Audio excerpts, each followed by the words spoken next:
کێشەی کەماوی منی هێناوەتە گەڕێکی هوانەی شاری سلێمانی ئەوەی کە دیاردەیەکی نامەوە و لە گەڕەکەکانی تری ئەم شارەدا نابیندرێت بوونی ئەم جۆرە لە سۆندەیە لە بەردەم زۆربەی ماڵەکاندا. لەم راپۆرتەدا ئەوە دەردەخێن کە ئەرکی ئەم سۆندەیە چییە و بۆ لە هەموو ماڵێکدا سۆندەیەکی لەم شێوە هەیە. ماوەی 11 ساڵە دانیشتوانی گەڕێکی هوانەی شاری سلێمانی گرفتی کەم ئاویان هەیە. تا ئێستاش حکوومەت تۆڕی ئاوی خواردنەوە و ئاوەڕۆی بۆ گەڕەکەکە ڕانەکێشاوە. نەبوونی ئاو لە گەڕەکەکەدا بووەتە گرفتی سەرەکی دانیشتوانەکەی و لەبارەی چارەسەری کێشەکەشیانەوە دەڵێن لە حکوومەت بێهیوا بوون.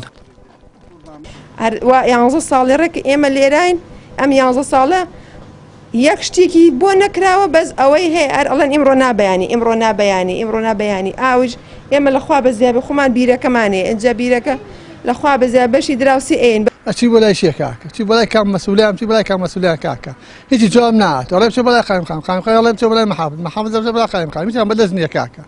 ڕاستیەکە ئەمە ژیان نیێمە بەسەرێ بین نا ئەومانێ و نەکارە باش ئەو سات تەنکەرێکیشە بوو ئاوی بۆ نان ێستا ئەوەش نەماوە. ئەگەرچی ئەو ماڵانەی بیری ئەویان هەیە بوونەتە فریادڕەسی ماڵە دراوسێکانیان بەڵام بیرەکانیان نایاساین و زۆر بەشیان مەترسی و شکبوونیان لەسرە.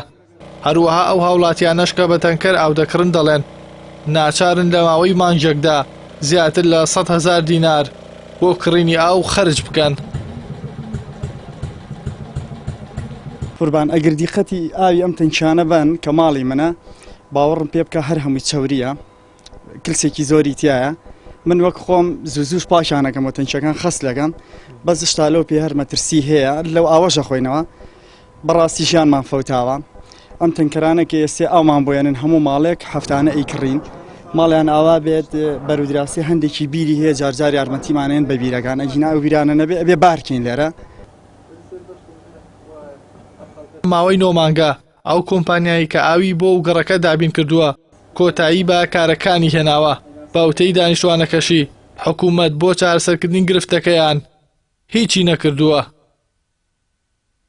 باشم دەبێ ئابن نوێژی خەوتنی پێ بکەم بەخوا نەبوو نوێژەکەی خەوتنی پێکەم ئاخرەکەی چوومە ماڵێ بە دوایتم گردم ئازاکەن دەبێ ئامێنە ئەم شەو نوێژی خەوتن پێ کردووت کا نوێژی شەو نوێژیشم پێ کردو لەبەر قاتی ئەو خواگیانە وەڵی توانای تر ڕۆژانە ببێکردن نەش بێتر ناچاری مەجبورین بەخوا کەڕەتی وانە ینی ناڕەحەتم لە وازی خۆم خواگایەتی لەوانتان حەز بەم بردننی خۆم کەم دوو لە ڕوویەوە.